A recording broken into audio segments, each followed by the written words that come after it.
Our next speaker for the session, we have Dr. Vijay Kumar with us. He's a consultant surgical anesthesiologist, an ABH assessor for accreditation standards since the year 2018. He's the co-director at Rayan Healthcare Infra Private Limited. He's extremely passionate on healthcare design consultation, and he's a medical engineering consultant for critical zones of hospitals. Very, very warm welcome to Dr. Vijay Kumar.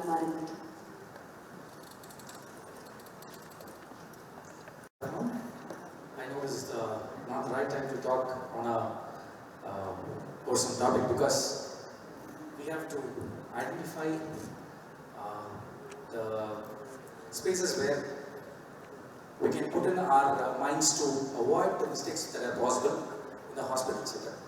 Probably at the verge of the lunch session, I wish I can get it precise and do it as early as possible from my side. And I wish to thank our medical team for giving this opportunity for me. So basically I head an organization which deals with exclusive for healthcare architecture, and I have a very good co-director who is Rayan, who does a lot of architecture works in the healthcare sector. And these are the introductions.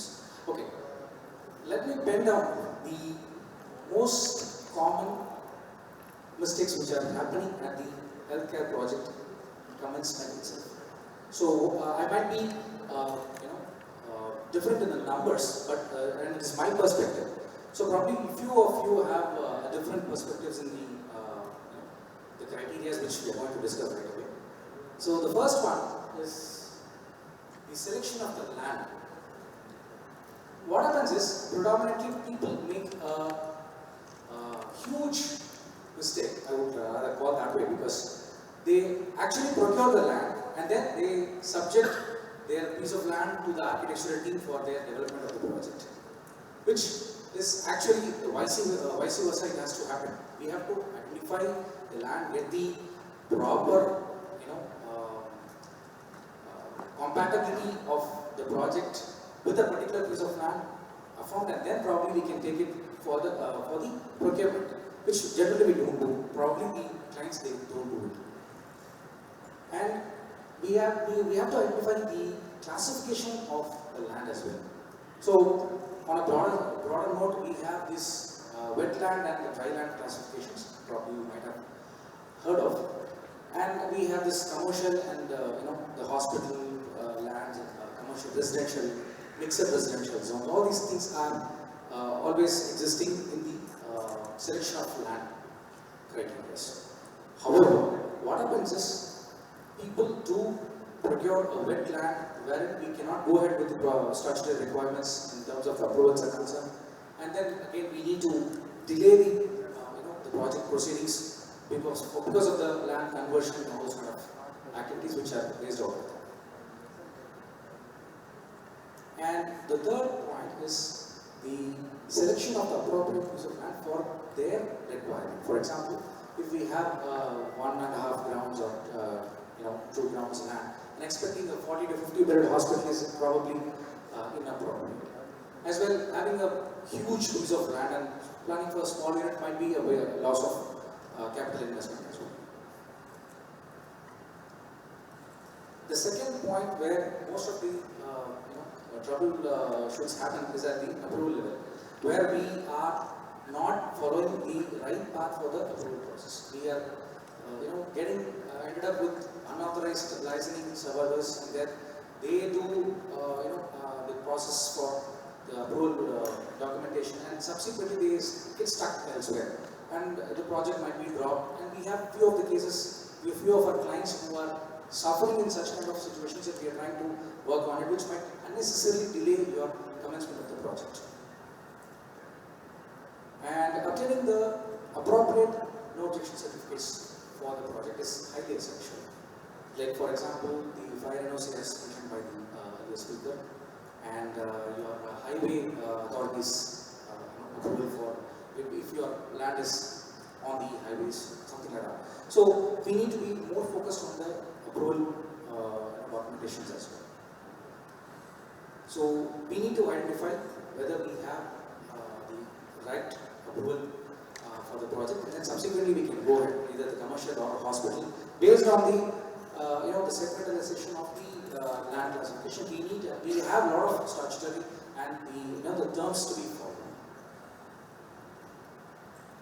The third point is at the selection of the right team for the execution of the project as well. So the first lies the healthcare architecture, who specializes in architects for architectural services for healthcare, and the structural consultants. Of course, they are not an exclusion. The MEPF, the mechanical, electrical, plumbing, and the fighting services consultants, and altogether the project management team who does the project for the client with the able contractors. So we have to settle the right team. If not, we will end up with catastrophes. The fourth is incorporating the standards in the design. So preferably we have a few of the national regulatory authorities who does insist on few of the prerequisites in any hospital projects. So for which the first one would be the structural requirements insisted by or prescribed by NABH and the JCI. The National Building Code, it's more of a structural related thing, and the Clinical Establishment Act for the clinical services. I would recommend the Center for Disease Control guidelines as well for the infection control practices, and the ISHRA guidelines, who have been more active during the COVID times. They were able to incorporate so many standards which were very helpful for the critical units for their airflow circulation requirements. This is one of the very important points where the good for construction drawings are to be delivered to the clients at one point of time. Thereafter, we should make sure that the client doesn't change their plans during their project execution. Predominantly what happens is they insist on the spatial alteration during the proceedings when there is the construction is happening at the level of the lintel or at the wall construction level, because we might not be very familiar with the spatial orientation of the space. For example, 10 into 12 space and a 10 into 10 space might be very near to each other. But however, yes, the 2 feet and a 10, 2 into 10, that's 20 square feet. I will have quite a good implication in the clinical services what they wanted to deliver. So we need to educate the stakeholders in terms of what is happening and what will be the outcome of the plans, what they have in their hands, and subsequently we have to go for the proceedings. And we should request them not to alter it, because that will have a lot of financial implications, as well as a back-end team work which is tiresome as well. So this is where the involvement of the stakeholders and the time spent has to be more insisted on. The more prominent implication will be the financials. The capital fund allocation has to be done, will be probably done by every project commencement, which has to be obtained in proper by an architect, because they will have even a precise word in the financial deliverables. We need to upfront plan the operational cost as well, because predominantly we can arrive at some arbitrary values. It cannot be the same, because when the project starts today, down the line, in a couple of years later only, the project, 1.5 years to 2 years only, the project will get completed and will commence the operations. By that time, we might not know the exact the financial requirements. So it can be an arbitrary one, so that we can just try to understand the corpus to be allocated for every department. And this is a very important session, because we need to address the group in the chartered accountant team to get the detailed financial project report on the financial aspects of the entire project. That will help us to identify the exact costing involved. The overall proceedings of the project will be in our hands before the commencement of the project will happen. So most of the contracting team has to be rightly identified, because their mindset and our mindset has to sync so that we will have a seamless project execution.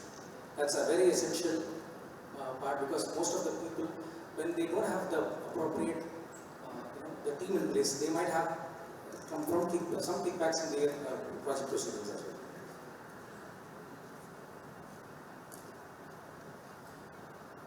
The most important point which as a clinician I found was the compromise in the medical equipment, which happens at the fag end of the project. So once the infrastructure is done, all the equipments will be planned, and then all the vendors will be identified, and they will be discussing on the procurement of the equipment. However, by that time, most of the funds will be taken up by the basic infrastructure, wherein the allocated funds will also be liquefied and pushed to the infrastructure requirements. So just to avoid that, we need to upfront plan, identify, negotiate, and procure. Procurement can be done at the last as well, but kind of commitment can be given to the vendor so that he will also hold the products for us. And the most important thing is we have to identify and do all these kind of activities at the conceptual planning level itself. That will help us in minimizing the most of the setbacks which will be happening or anticipated at the end of the project and the commencement of the operation.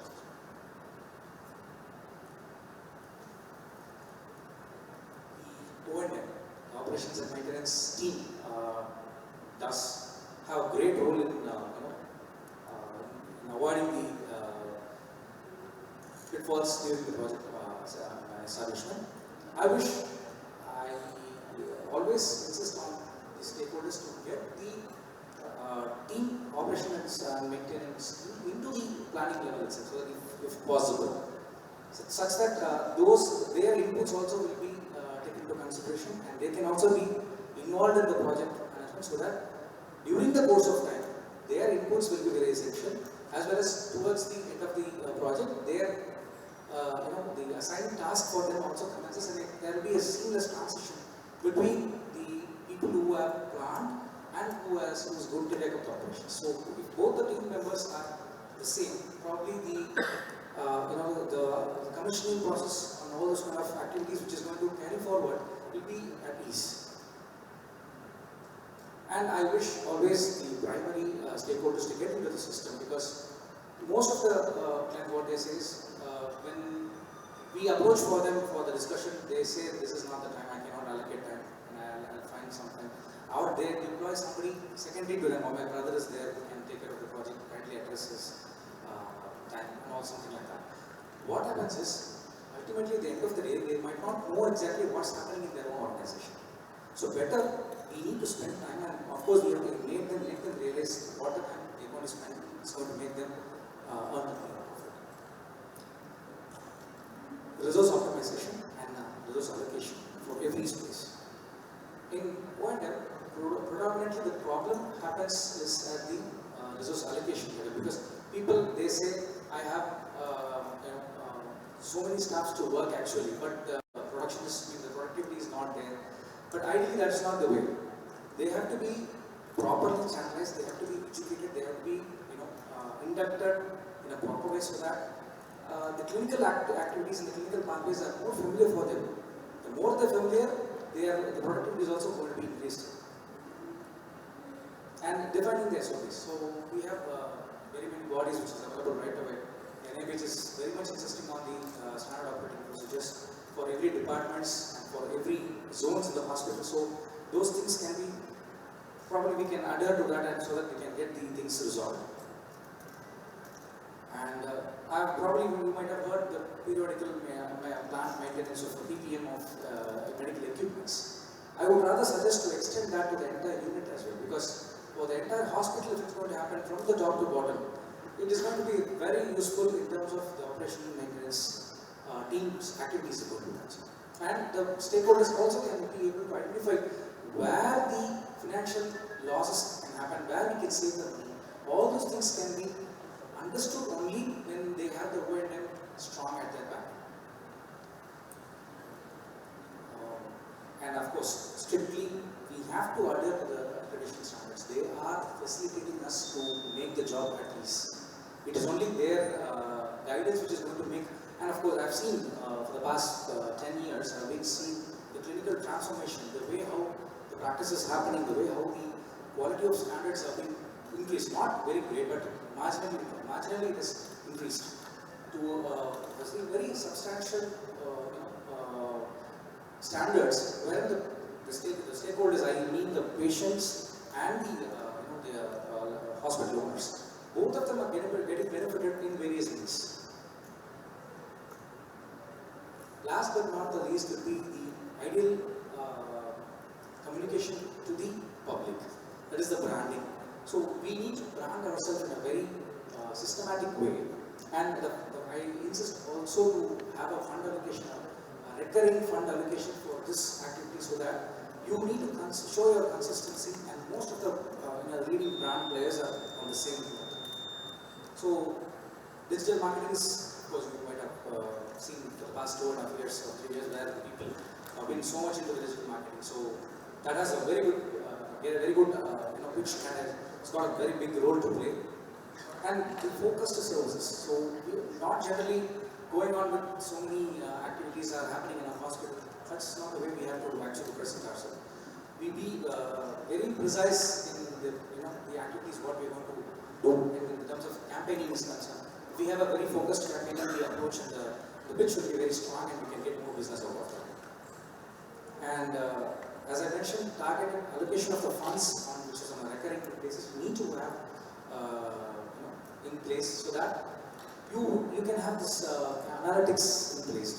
These digital marketing guys have a lot of metrics to show us what is the outcome and what is the output of the investment what we make onto the digital marketing activities. So those things will be definitely helpful for us to understand the operations in the long run. Thank you so much for the opportunity.